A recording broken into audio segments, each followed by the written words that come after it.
योगीतवस्तरम्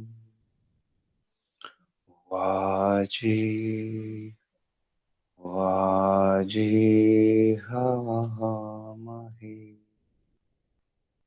सखाय इन्द्रमोदये सखाय इन्द्रमोदये ॐ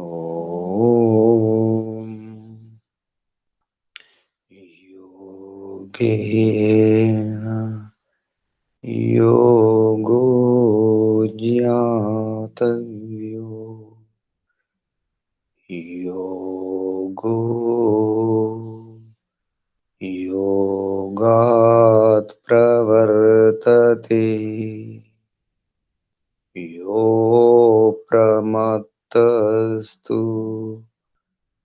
योगेन स योगी रमते चिरम्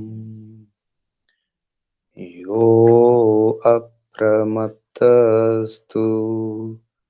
योगेन स योगी रमते चिरम् ॐ शान्ति शान्ति शान्ति। परमपित परमात्मा ओम भूर्भुवः स्वः आत्मदा बलदा ज्ञानदा मोक्षदा वर्चोदा सर्वदा। పరంపిత పరమాత్మ ఓముకు వందనాలు. ఋషులకు మహర్షులకు యోగులకు మునులకు గురువులకు ఆచార్యులకు పెద్దలకు మాతాపితలకు వందనాలు. శ్రేయోభిలాషులకు మిత్రులకు చరాచర జగత్తుకు వందనాలు. సర్వేభ్యో నమో నమః. ప్రణవ ప్రణామ. ఆత్మ బంధువులారా, శాశ్వత బంధువులారా, ఆత్మీయ బాంధవులారా, మిత్రులారా, సుమిత్రులారా, అత్యంత దుఃఖ నివృత్తి అభిలాషులారా, ముముక్షువులారా,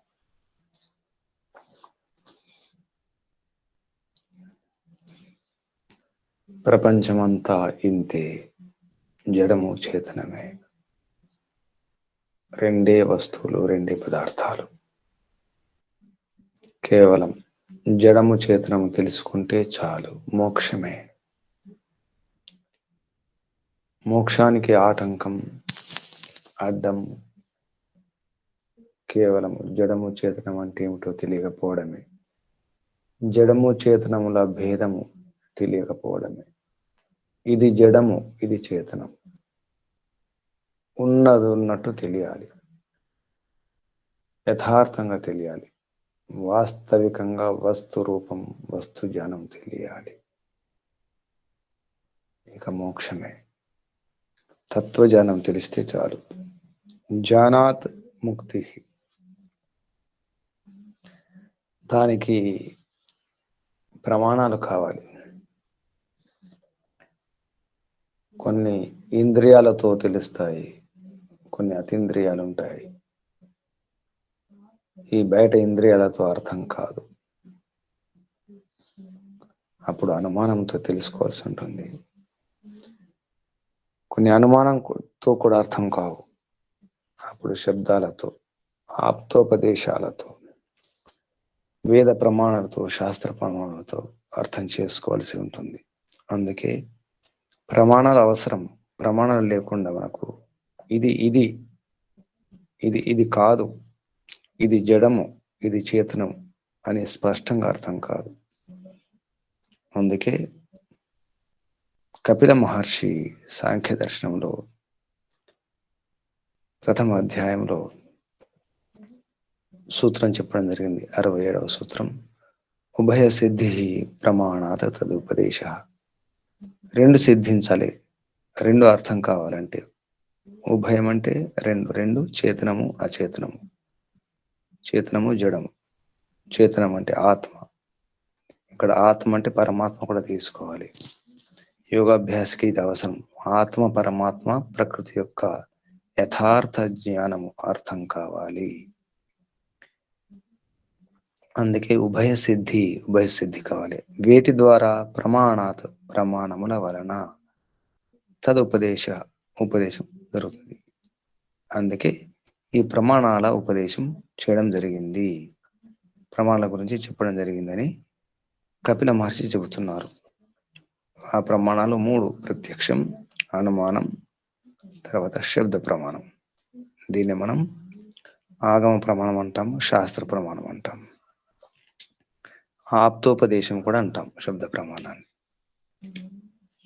ఈ విధంగా మనకు ప్రమాణాలు అవసరం. అయితే ఈ ప్రమాణాల ద్వారా ఏం తెలుసుకోవాలి? అసలు ఈ ప్రపంచం దేనికోసం ఉంది? యోగ దర్శనం చెప్పడం జరిగింది. భూతేంద్రియాత్మకం ఏదైతుందో ఈ సత్వరహితమ ప్రకాశ క్రియాస్థితిశీలత్వం. ప్రకాశం, క్రియా, స్థితి. ప్రకాశం అంటే సత్వం, క్రియ అంటే రజం, స్థితి అంటే తమో గుణాలు ఏవైతున్నాయో ఈ మూల ప్రకృతి. ఇది భూతేంద్రియాత్మక ఉన్నటువంటి ఈ దృశ్యం అవుతుందో, భూతాలంటే మహతత్వం, అహంకారం, ఇంద్రియాలు, తన్మాత్రలు, పంచమహాభూతాలు. ఇవి అంతా కూడా దృశ్యం. ఈ ప్రపంచం, ఈ జగత్తు దృశ్యం. భోగ అపవర్గార్థం, భోగం కొరకు, అపవర్గం కొరకే. మరి ఇక్కడ భోక్త ఎవరు? ఈ భోగ్యం ఎవరు? ఎవరు దేన్ని భోగిస్తున్నారు? ఎలా తెలుస్తుంది? ఉపాయం ఏమిటి? ఎలా తెలుసుకోవాలంటే చెప్తున్నారు ఇక్కడ. ఇది ప్రత్యక్షంగా తెలుసుకోవడం సాధ్యం కాదు కాబట్టి అనుమానంతో తెలుసుకోవాలి. ఆ అనుమానం కూడా మనకు 3 రకాలు.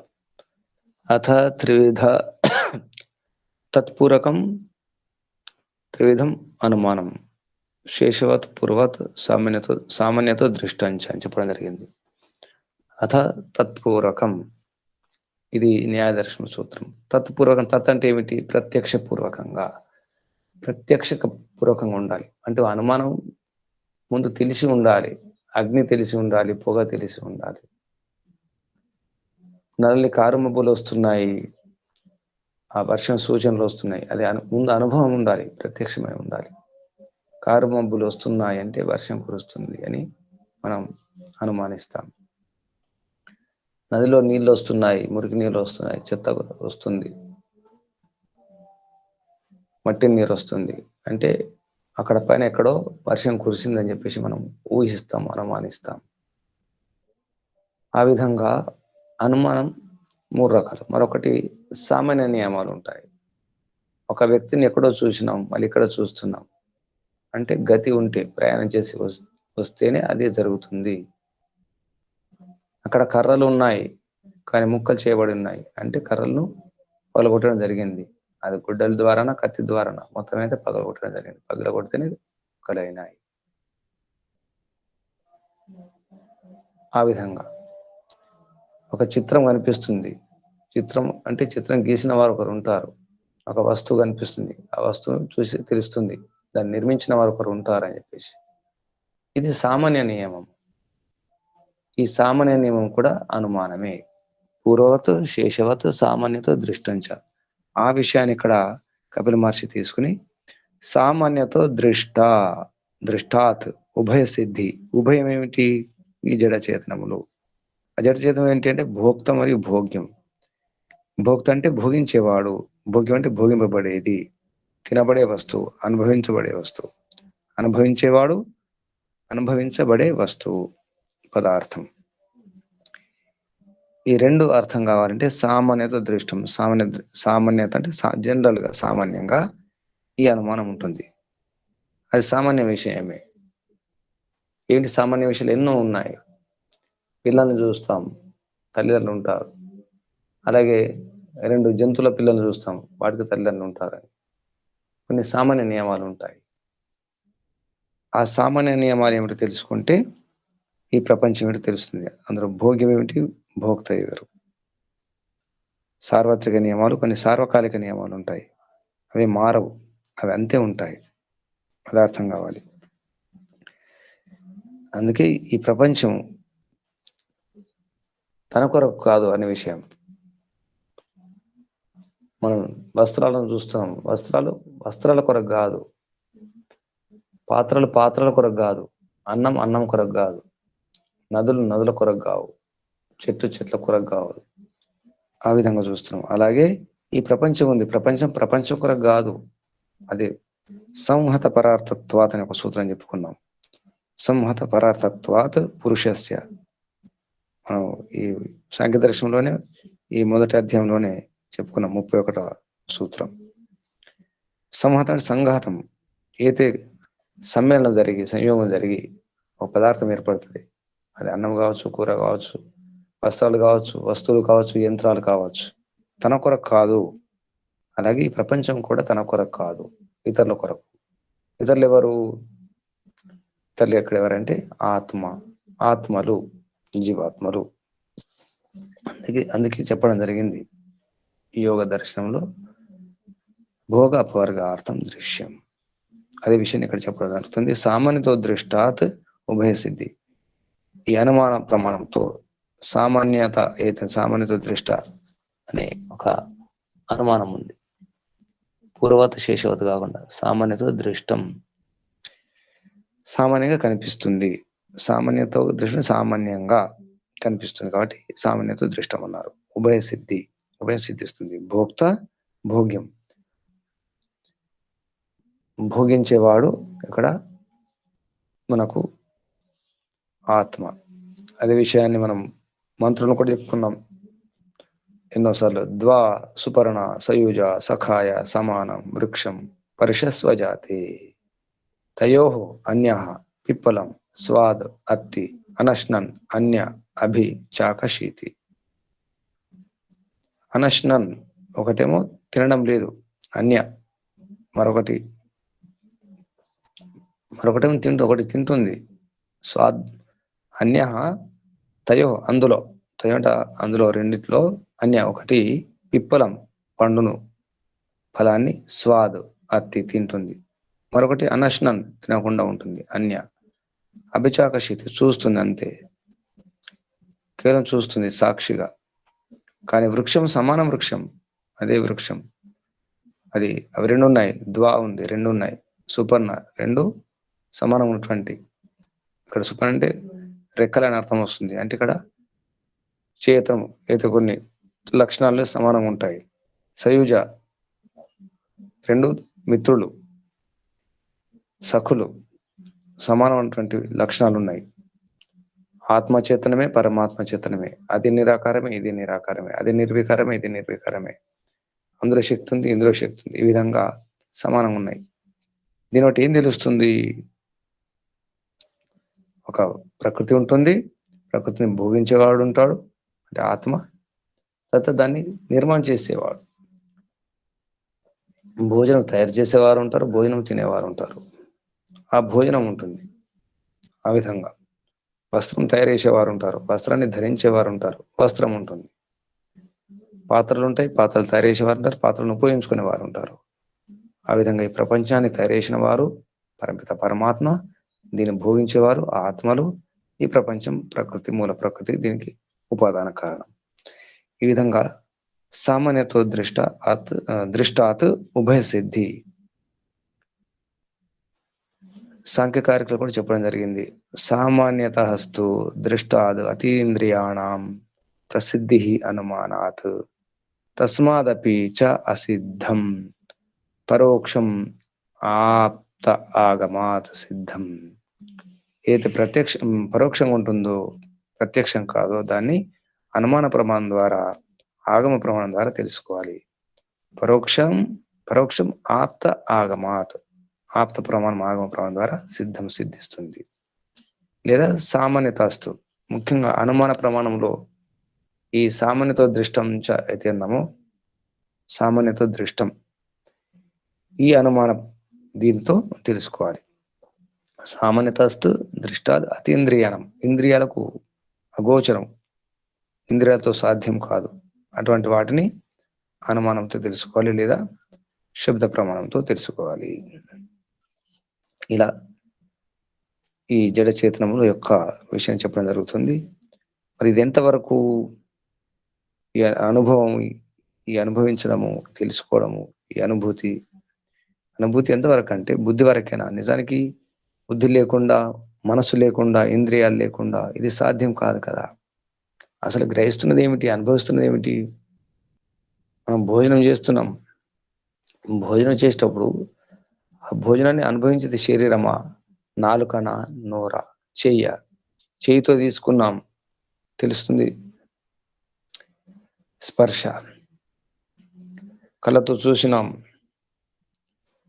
ముక్కు దగ్గర పెట్టుకున్నాం, వాసన చూసినాం, నోట్లో పెట్టుకున్నాం, నములుతున్నాం, రుచి చూస్తున్నాం.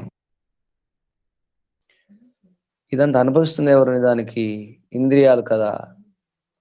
రుచి చూసినప్పుడు తెలుస్తుంది, పుల్లగా ఉంది, ఇది తీయగా ఉంది, ఇది కారం ఉంది అని.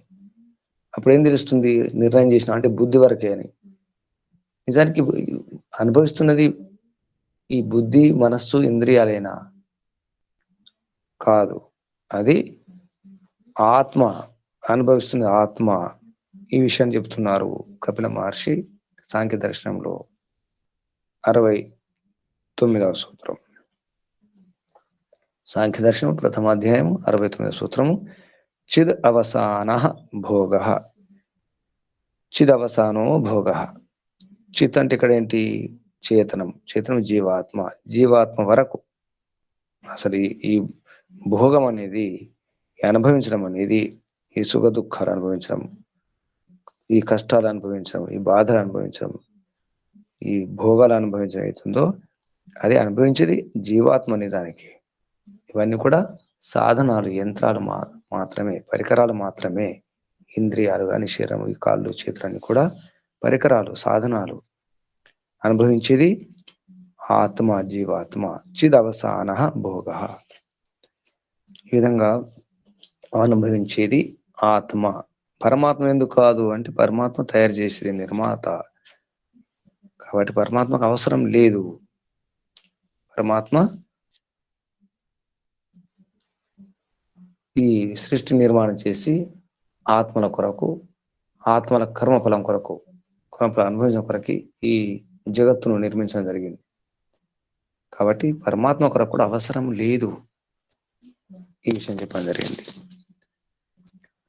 కానీ అసలు నిజానికి ఎవరైతే కర్మ చేస్తారో కర్మఫలం అనుభవించేది వారే అనుభవించాలి కదా. ఎవరైతే పని చేస్తారో వారికి లభించాలి, ఫలితం లభించాలి. చేసేది ఒకరు, అనుభవించేది మరొకరు. మనం చూస్తాం శ్రేష్ఠులు ఈ ప్రపంచంలో. వంట చేసేది ఒకరు, అనుభవించేది ఒకరు. ఒకరు వంట చేస్తే 10 మంది తింటారు. వంట చేసేటప్పుడు ఏం సహకరించరు, అక్కడ ఏ పని చేయరు. పని చేయని వారు అంటే కర్మ చేయని వారు కూడా అనుభవిస్తున్నారు కదా. ఇది ఎలా సాధ్యం అనేది కూడా వస్తుంది. జీవాత్మ ఈ ప్రపంచాన్ని నిర్మించలేదు, కర్త కాదు, అక్కడ కర్మ చేయలేదు, మరి ఎందుకు అలా అనుభవిస్తున్నాడు అనే సందేహం వస్తుంది. ఆ సందేహాన్ని నివృత్తి చేస్తున్నారు కపిల మహర్షి 70వ సూత్రంలో. అకర్తు అపి ఫల ఉపభోగ అన్నాద్యవత్, అన్నాదివత్.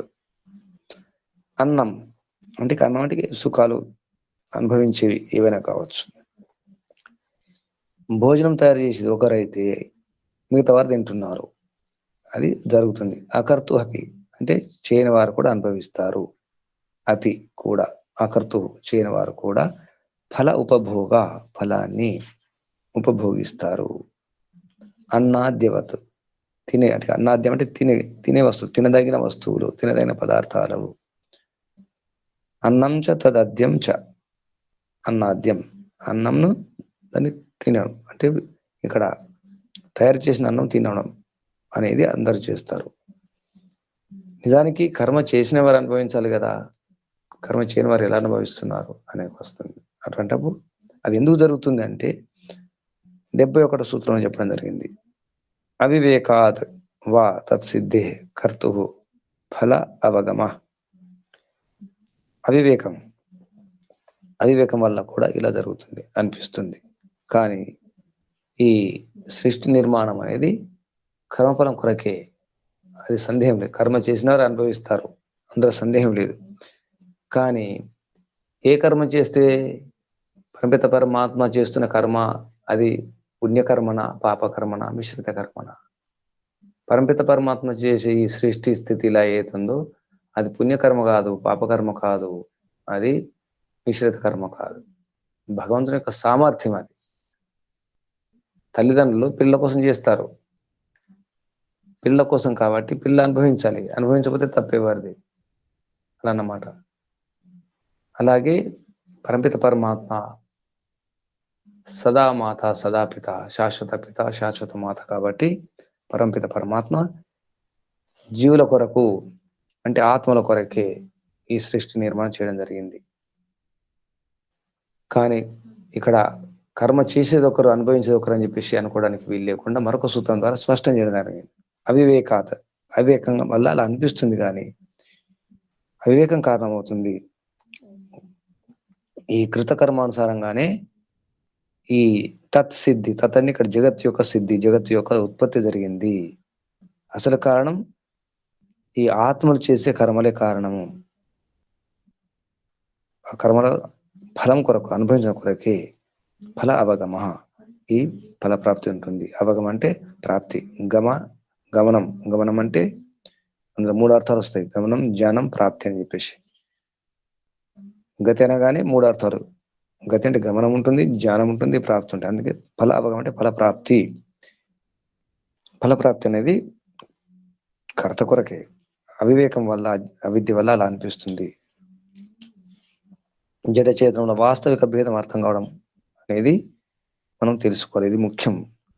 అవివేకం ఉన్నప్పుడు ఇది అర్థం కాదు, వివేకం కలిగినప్పుడు అప్పుడు తెలుస్తుంది అన్నమాట. ఇక్కడ వివేకం ముఖ్యం.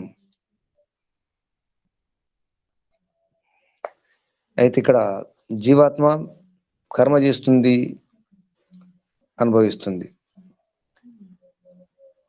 కొన్ని పనులు చేస్తుంది, అనుభవిస్తుంది, పాపము పుణ్యము చేస్తుంది, అనుభవిస్తుంది.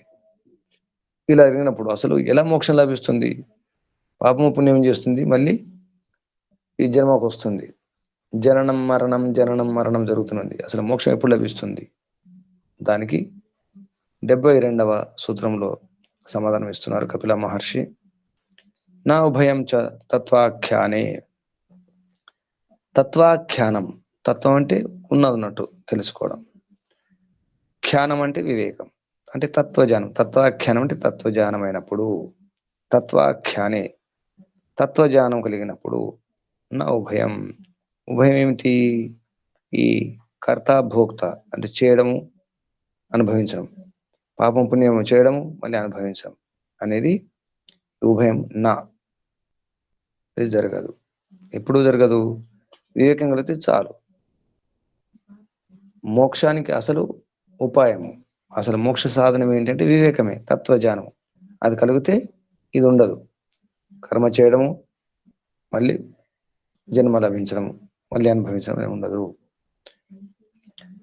ఆత్మ సాక్షాత్కారం కలగాలి, ఆత్మ తన స్వరూపం అర్థం చేసుకోవాలి, ప్రకృతి యొక్క మూల ప్రకృతి యొక్క దాని యథార్థ జ్ఞానం కూడా తెలియాలి. అప్పుడు అవివేకం పోయినప్పుడు ఇది ఉండదు, మళ్ళీ జన్మించడం ఉండదు అని చెప్పడం జరిగింది. ఇక్కడ ప్రకృతి పురుషులు ఇంద్రియాలతో ఏదైతే మనకు అనుకుంటున్నామో, ఇది ఇంద్రియాలతో లభించని దానికి. ప్రకృతి పురుషుల యొక్క జ్ఞానం కేవలం బయట ఇంద్రియాలతో లభించదు. ఎలా తెలుసుకోవాలి మరి? ఎలా తెలుస్తుంది? అది ప్రత్యక్షం కాదు కదా. అప్పుడు ఏం చేయాలంటే 73వ సూత్రం చెప్పడం జరిగింది. విషయ అవిషయ అపి అతి దూరాత్ ఆదేహే అతి దూరాత్ ఆదేహే హానః ఉపాదానాభ్యాం ఇంద్రియస్య. అంటే ఇంద్రియాలతో తెలియదు కదా. దానికి కారణం ఏంటి? మన ప్రత్యక్షంగా చూద్దామంటే కనిపించడం లేదు. ఎన్నో కారణాలు ఉన్నాయి. ఎందుకంటే చాలా దూరం ఉన్నప్పుడు అతి దూరాత్, ఆది అంటే అతి దగ్గర అన్నమాట. ఆది అంటే మొదలగు, ఆది అంటే మొదలగు. మొదలగు ఏంటి? అతి దూరం, దానికి వ్యతిరేకం అతి దగ్గర. అతి దూరం ఉన్నప్పుడు, అతి సమీపంలో ఉన్నప్పుడు, అతి దూరం చాలా దూరం ఉన్నప్పుడు కనిపించదు. ఆకాశంలో ఒక పక్షిని చూస్తున్నాం, అది ఎగిరిపోతుంది పోతుంది పోతుంది, చాలా దూరం పోయిన తర్వాత కనిపించదు. మనం ఆకాశంలో విమానాలను చూస్తాం, దగ్గర ఉన్నప్పుడు కనిపిస్తుంది, దూరం పోతే కనిపించదు. అలాగే గాలిపటాలను చూస్తాం, దూరం పోయిన తర్వాత చిన్నగా చిన్నగా అయిపోయి కనిపించదు. అలాగే అతి దగ్గర ఉన్నప్పుడు మన కంటిలో కాటుక పెట్టుకుంటాం, కంటిలో నలుసు ఉంటుంది, కనిపించదు. మన కన్నులతో మనం చూసుకోలేము, దగ్గర ఉన్న వస్తువును కూడా చూసుకోలేము. అందుకే దగ్గర ఉన్నటువంటి మన సమీప బంధువులను మర్చిపోతాం. ఒక్కోసారి కార్యక్రమాలు చేసేటప్పుడు అందరిని గుర్తుంచుకుంటాం, కానీ దగ్గర ఉన్న వారిని మన పక్కన ఉన్న వారిని మర్చిపోతాం. అలాగే ఏదైనా ఆటంకం ఉన్నప్పుడు, ఇంద్రియ శక్తి మన ఇంద్రియ సరిగ్గా పని చేయనప్పుడు, కళ్ళు లేనప్పుడు, చెవిటివారు వినలేరు, గుడ్డివారు చూడలేరు. దీన్ని హానం అంటారు. హాని జరిగినప్పుడు, ఉపాదానం అంటే అడ్డం, ఏదైనా గోడ కానీ ఏదైనా వస్తువులు అడ్డం ఉన్నప్పుడు కూడా కనిపించవు. ఇవి కారణాలు. అంటే విషయం అంటే ఉన్నటువంటి వస్తువు కానీ, అవిషయం లేని వస్తువు కానీ, అంటే సూక్ష్మం ఉన్న వస్తువులు కానీ, అంటే ఇంద్రియాలకు కనిపించని వస్తువులు, ఇంద్రియాలకు కనిపించే వస్తువులు, ఇంద్రియాలకు కనిపించే వస్తువులు కూడా దూరం ఉంటే కనిపించవు, అతి దగ్గర ఉంటే కనిపించవు, లేదా అడ్డం ఉంటే కనిపించవు, లేదా కళ్ళు ఇంద్రియ సరిగ్గా పనిచేయకపోతే కనిపించవు. వస్తువు ఉంది, స్థూలమే. అవిషయం అంటే సూక్ష్మ విషయం, ఇంద్రియాలకు కనిపించని, ఇంద్రియాలతో సాధ్యంగానే ఉంటాయి, అది కూడా అంతే. అప్పుడు ఏం చేయాలి? అప్పుడు ప్రత్యక్ష ప్రమాణం అర్థం చేసుకో. ఇక్కడ ఆటంకం ఏంటి? అతి దూరంలో ఉందా, అతి దగ్గరగా ఉందా, లేదా ఇంద్రియాలు పనిచేయడం లేదా, ఏమైనా ఆటంకం ఉందా, అడ్డం ఉందా, ఇవన్నీ తెలుసుకోవాలి. ఆ విషయాన్ని 73వ సూత్రంలో చెప్పడం జరిగింది. విషయ అవిషయ అపి అతి దూరాదేహే హాన ఉపాదానాభ్యాం ఇంద్రియస్య. ఇంద్రియాల యొక్క. ఈ విధంగా స్పష్టం చేస్తున్నారు. ఇంకొక కారణం చెప్తున్నారు 74వ సూత్రంలో. సౌక్ష్మ్యాత్ తద్ అనుపలబ్ధి. సూక్ష్మం ఉంది కాబట్టి. ఎందుకు మూల ప్రకృతి ఎందుకు కనిపించడం లేదు అంటే అది సూక్ష్మం ఉంది, అది స్థూలం కాదు, ఇంద్రియాలకు సాధ్యం కాదు, అతీంద్రియం అది. కాబట్టి సౌక్ష్మ్యాత్ అంటే సూక్ష్మత కారణము. సౌక్ష్మ్య అంటే సూక్ష్మత, సూక్ష్మ అనే గుణం ఉంటుంది. సూక్ష్మము, సూక్ష్మతనము, దాన్ని సౌక్ష్మ్య అంటారు. సౌక్ష్మ్యం. తద్ అంటే మూల ప్రకృతి. తర్వాత అంటే మనం జడచేతనములు తెలుసుకోవాలి కాబట్టి మూల ప్రకృతి అయినటువంటి అది. తర్వాత ఆత్మలు. ఆత్మ అంటే ఇక్కడ పరమాత్మ కూడా తీసుకోవాలి. పరమాత్మ కూడా సూక్ష్మము, సుసూక్ష్మము, సూక్ష్మాతి సూక్ష్మము. తర్వాత ఆత్మ సూక్ష్మము, మూల ప్రకృతి కూడా సూక్ష్మే. అవి అదే ఉపలబ్ధి కాదు. ఇక్కడ ఉపలబ్ధి అంటే జ్ఞానం కలగదు. ఉపలబ్ధి అంటే జ్ఞానం, జ్ఞానం ఉపలబ్ధి. ఇది న్యాయదర్శన సూత్రం వస్తుంది.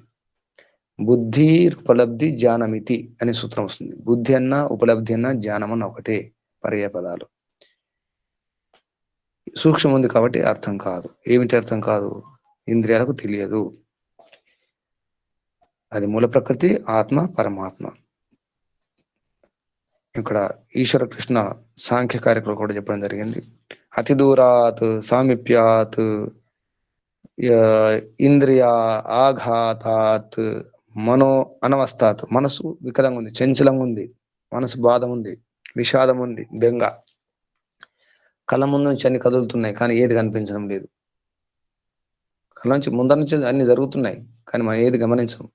చెవులు తెరిచే ఉన్నాయి, అన్ని శబ్దాలు వస్తున్నాయి, కొందరు మాట్లాడుతున్నారు, కొన్ని మాటలు చెప్పిపోయినారు, మనల్ని రమ్మని చెప్పిపోయినారు, మనకు అసలు అది వినిపించలేదు.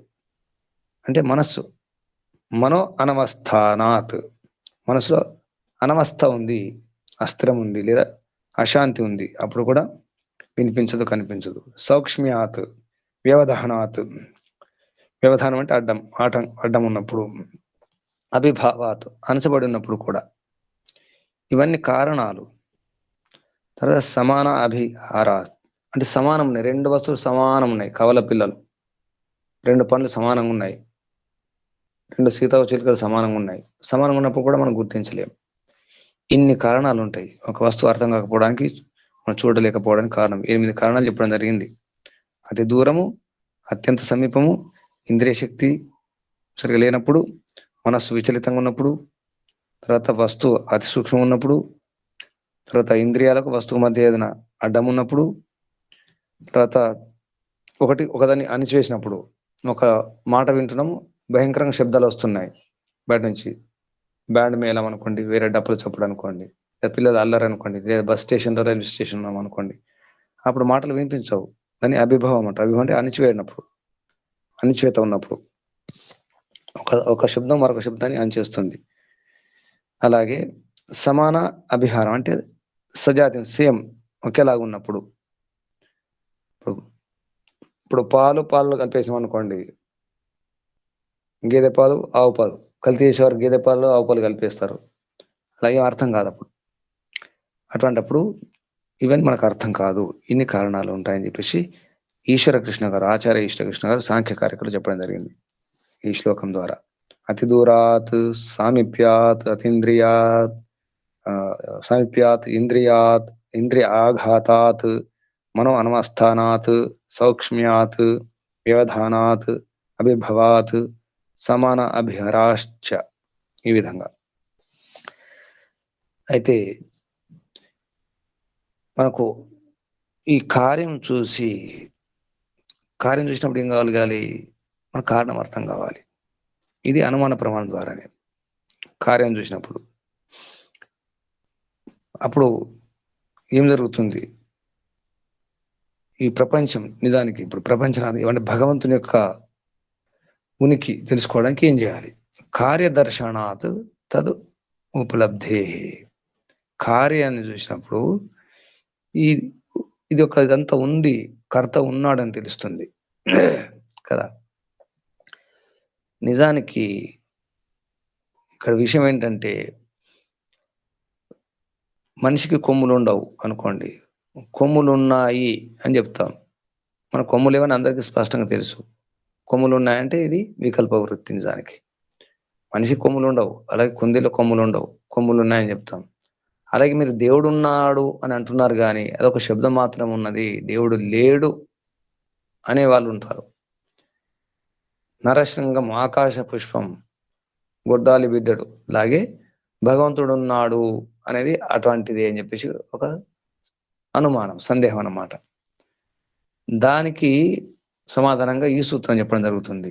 కార్యదర్శనాత్ తద్ ఉపలబ్ధి అని చెప్పడం జరిగింది. ఇది అటువంటిది కాదు. కార్యం ఏదైనా కార్యం చూసినప్పుడు కర్త ఉంటాడు. ఇది కార్యం కర్త సంబంధం ఇది.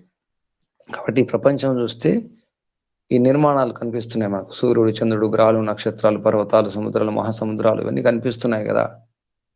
అటువంటిప్పుడు దీనికి ఒక కర్త ఉంటాడు. ఒక చిన్న వస్తువు చూస్తే తెలుస్తుంది. ఒక పాత్రను చూస్తే పాత్ర తయారు చేసిన వాడు ఉంటాడు. ఒక వస్త్రాన్ని చూస్తే, ఒక యంత్రాన్ని చూస్తే, ఒక వస్తువుని చూస్తే, చిన్న ఒక సూదిని చూస్తే తెలుస్తుంది, ఈ సూది తయారు చేసిన వాడు ఉన్నాడు. సూదికి మూల పదార్థం ఉంది, ముడి సరుకు ఉంది, చేసేవాడు ఉన్నాడు, కర్త ఉన్నాడు. తర్వాత ఆ చేయడానికి సాధనాలు కూడా అవసరం, పరికరాలు. 3 రకాల కారణాలు ఉంటాయి. ఒకటి ఉపాదాన కారణం అంటాం, ముడి సరుకు, మూల పదార్థం, అది ఉండాలి. చేసేవాడు ఉండాలి, చేయడానికి సాధనాలు కూడా ఉండాలి. సాధనాలను సాధారణ కారణం అంటాం, చేసేవని నిమిత్త కారణం అంటాం. అలాగే ప్రపంచం ఉంది, ఎందుకంటే కనిపిస్తుంది, కర్త ఉన్నాడు.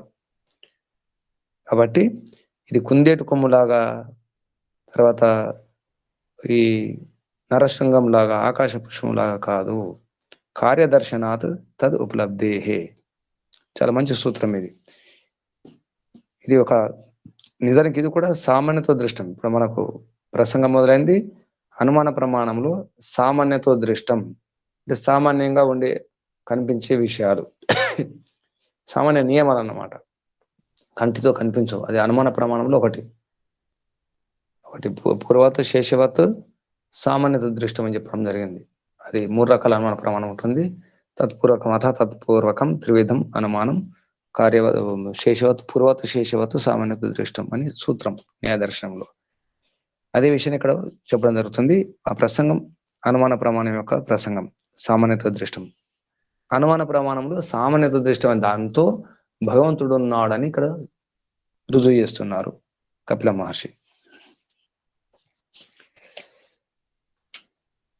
తర్వాత రకరకాల వాదోపవాదాలని ఈ సృష్టి ఉత్పత్తి గురించి. కొందరు ఏమంటారు, అంతా శూన్యమే, శూన్యం నుంచి జగత్ ఉత్పత్తి జరిగింది, శూన్యవాదం.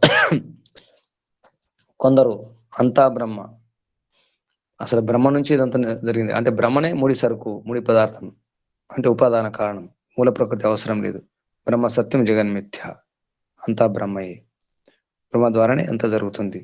కొందరు ఏమంటారు ఇది స్వాభావికమే, అంత నేచురలే, దానికదే జరుగుతుంది, దీనికేం కారణం లేదు, కారణం అవసరం లేదని కొందరు. కొందరేమో ఈ పరమాణువుల ద్వారా, ఎలక్ట్రాన్ ప్రోటాన్ న్యూట్రాన్ ద్వారా అని కొందరు అంటారు సైంటిఫిక్గా, వైజ్ఞానికంగా.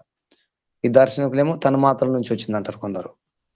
ఈ తన్మాత్ర నుంచి వచ్చింది ఏమిటి, పంచమహాభూతాలు. నిజానికి వాళ్ళు ఏమంటారు, పంచమహాభూతాలు ఇవే కదా స్థూలము, కాబట్టి దానికి మూలం ఏమిటి, తన్మాత్ర, తన్మాత్ర వరకు ఆగిపోతారు. ఈ ప్రపంచం అంతా ఇంతే, పరమాణుల యొక్క సమ్మేళనమే, పరమాణుల కలయిక సంయోగం మాత్రమే, కాబట్టి ఇంతే ప్రపంచం అనే రకరకాల సిద్ధాంతాలు ఉన్నాయి, వాద ఉపవాదాలు ఉన్నాయి. ఈ వాద ప్రతివాదాలకు ఏం తెలుస్తుంది, అన్నింటిలో కూడా ఒక అర్థం ఉంది, అంటే ఒక కారణం ఉందని చెప్తున్నారు. అది శూన్యమా కారణము, లేదా అంత బ్రహ్మణ, ఏదో ఒక కారణం చెప్తున్నారు, అంటే కారణం ఉంది అని మాత్రం అందరూ ఒప్పుకుంటున్నారు. కారణం ఉంది, అది శూన్యవాదమా మిథ్యావాదమా ఏదైనా పర్వాలేదు, లేదా పరమాణువుల, ఏదో ఒకటి మొత్తానికి కారణం ఒప్పుకుంటారు. కాబట్టి అన్నిట్లో కారణం అని ఒకటి ఉంది, ఆ విషయం చెప్పడం జరుగుతుంది 76వ సూత్రంలో. వాది విప్రతిపత్తే తద్ అసిద్ధి ఇది చేత్. ఇక వాది విప్రతిపత్తి, విప్రతిపత్తి అంటే రకరకాలు అనమాట. ఈ వాదాలు ఉన్నాయి, విరుద్ధం. విప్రతిపత్తి అంటే ఇప్పుడు ఆపత్తి విపత్తి, ఇది ప్రతిపత్తి. పత్తి అంటే ఇక్కడ చెప్పడం అనేది, లేదా జ్ఞానం అనే అర్థం కూడా వస్తుంది. పత్రి అంటే పడడం, పడడం అంటే అక్కడ కూడా జ్ఞానం అర్థం వస్తుంది. వాది విప్రతిపత్తి, ఈ వాదాలు రకరకాలు ఉన్నాయి, విరుద్ధ వాదాలు ఉన్నాయి కాబట్టి, అనేక వాదాలు ఉన్నాయి కాబట్టి, ఇక్కడ అందులో ఒకటి ఏం తెలుస్తుంది అంటే కారణం అని ఒప్పుకుంటారు కాబట్టి తత్సిద్ధి, అది సిద్ధిస్తుంది. ఏం సిద్ధిస్తుంది, ఈ దీనికి కారణం ఒకటి ఉంటుంది, ఈ మూల ప్రకృతి ఉపాదాన కారణం అని ఒకటి ఉంటుంది, ఏదో ఒక కారణం మాత్రం ఉంది, కాబట్టి కారణం లేకుండా ఈ సృష్టి నిర్మాణం జరగలేదు, ఇంతవరకు మాత్రం అందరూ ఒప్పుకుంటారు కదా. కాబట్టి ఈ మూల ప్రకృతి అనేది ఉపాదాన కారణమే, తన నిమిత్త కారణం పరమాత్మ, తర్వాత ఈ ఆత్మల యొక్క కర్మ కూడా కొంతవరకు కారణమే. చివరికి ఏమంటారంటే ఆత్మల యొక్క అవివేకం కూడా కొంతవరకు కారణమే. ఈ సృష్టి జగత్తు నిర్మాణం కావడానికి ఆత్మలకు అవిద్య లేకపోతే, అవివేకం లేకపోతే, ఈ ఆత్మలు పాపము పుణ్యము చేయకపోతే అసలు ఈ సృష్టి ఎందుకు. కాబట్టి సహాయక కారణం అన్నమాట. సహాయక కారణం ఆత్మల యొక్క అవిద్య కూడా, అవివేకం కూడా, ఆత్మ చేసే కర్మలు కూడా. కానీ నిజానికి అసలు కారణం ఏమిటి ముఖ్యంగా అంటే అసలు అవిద్యనే. అవిద్య పోతేనే అన్ని పోతాయి. ఈ నిజానికి ఇక్కడ జగత్ అంటే శరీరమే తీసుకోవాలి. శరీరం ఎందుకు వచ్చింది, అజ్ఞానం వల్ల వచ్చింది. నిజానికి అజ్ఞానం వల్ల పాపం పుణ్యం చేసినాము, అందుకే కర్మఫలం అనుభవించడానికి శరీరం ఇవ్వడం జరిగింది పరమపిత పరమాత్మకు. నిజానికి పరమపిత పరమాత్మ అక్కడ ఎటువంటి పక్షపాతం ఉండదు, ఏ పక్షపాతం లేదు, తన గురించి ఏమీ లేదు. ఆత్మలు చేసే పాపము పుణ్యము దాని కొరకే ఇవ్వడం జరుగుతుంది ఈ జన్మలను. అందుకే జనన మరణం రాకుండా ఉండాలంటే మనలో ఉన్నటువంటి అవివేకం, అవిద్య పోవాలి, అజ్ఞానం పోవాలి, దాని కొరకే ప్రయత్నం చేయాలి. ఈ విధంగా ప్రసంగం తీసుకోవడం జరుగుతుంది. కాబట్టి మనం ఈ సృష్టి ఎలా జరిగింది అనేది ఇంతవరకు కూడా వైజ్ఞానికులు ఇంతవరకు స్పష్టంగా ఇదం ఇత్థం, ఇది ఇలా, ఇది ఇలా అని స్పష్టంగా ఇది కారణం అని ఇంతవరకు చెప్పడం జరగలేదు. అందుకే ఇంకా దాని గురించి తర్జనలు భర్జనలు, ఇంకా పరిశోధనలు సాగుతూనే ఉన్నాయి సృష్టి నిర్మాణం గురించి. కానీ మన ఋషుల మహర్షులు స్పష్టంగా చెప్పడం జరిగింది కారణం ఏమిటో. ఇక్కడ ఆపేద్దాం. ఈ విధంగా మనం మనలో ఉన్నటువంటి అజ్ఞానాన్ని దూరం చేసుకోవడం ముఖ్యం. అజ్ఞానం దూరం కావాలంటే ఈ ప్రమాణాలు అవసరం. ప్రత్యక్ష ప్రమాణం, అనుమానం, శబ్ద ప్రమాణం ద్వారా జ్ఞానాన్ని పొందుతూ మనలో ఉన్నటువంటి అజ్ఞానాన్ని, మిథ్యాజ్ఞానాన్ని దూరం చేసుకుంటూ ప్రయత్నం చేయాలి. దాని వలన మనకు ఈ కష్టాలు, రోగాలు, బాధలు, దుఃఖాలన్నీ పోతాయి. లేకపోతే అంతే, మళ్ళీ జననం మరణం, జననం మరణం, చక్రభ్రమణం తప్పదు. మోక్షం లభించాలి. అసలు ఆ నితాంత మోక్షము ఏదైతే మనం అంటున్నామో అది కాకుండా కనీసం రోగాల నుంచి మోక్షం, కష్టాల నుంచి మోక్షము, బాధల నుంచి, సమస్యల నుంచి మోక్షం పొందే ప్రయత్నం చేయాలి. దానికి బుద్ధిని ఉపయోగించుకోవాలి, వివేకాన్ని ఉపయోగించుకోవాలి. ఇటువంటి శాస్త్రాలు అధ్యయనం చేయాలి.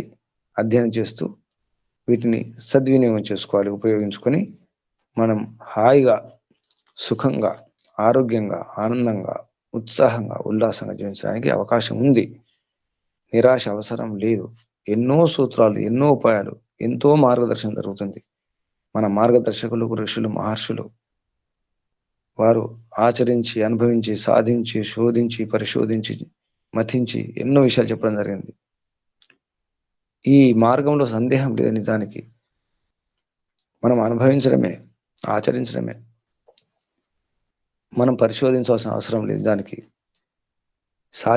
సాధించవలసిన అవసరం ఉంది. పరిశోధన కాదు, పరిసాధన అవసరం ఉంది. పరిపరి విధాల సాధన అవసరం ఉంది. పరిసాధన, పరిశోధన వారు చేసినారు, మనం పరిసాధన చేయాలి. సాధన అవసరం ఉంది. సాధన చేయాలి. సాధన చేస్తే సాధ్యం కానిది ఏం లేదు. ఓం శం. పరంపిత పరమాత్మకు అందరికీ ధన్యవాదాలు. ఓం శాంతి శాంతి శాంతి. శాంతి పాఠ. ఓం ఓం జౌ శాంతిరంతరిక్షం శాంతి, పృథివీ శాంతిరాప శాంతిరోషధయ శాంతి, వనస్పతయ శాంతిర్విశ్వే దేవాః శాంతి, బ్రహ్మ శాంతి, సర్వం శాంతి శాంతిరేవ శాంతి, సామా శాంతిరేధి. ఓం శాంతి శాంతి శాంతి. సర్వేభ్యో నమో నమః. నమస్తే గురూజీ, ధన్యవాదములు. సర్వేభ్యో నమో నమః. ఓం నమస్తే గురూజీ, సర్వేభ్యో నమో నమః. ఓం. ఏదైతే జన్మ నుండి జరిపించాల్సినటువంటి సంస్కారాలు, నిర్మాణం ఉన్నాయో అవి అందితే కొంత ఈ వైదిక మార్గం, ఆత్మ, పరమాత్మ, ప్రకృతి గురించి స్పృహ ఉంటుంది గురూజీ జీవుడికి.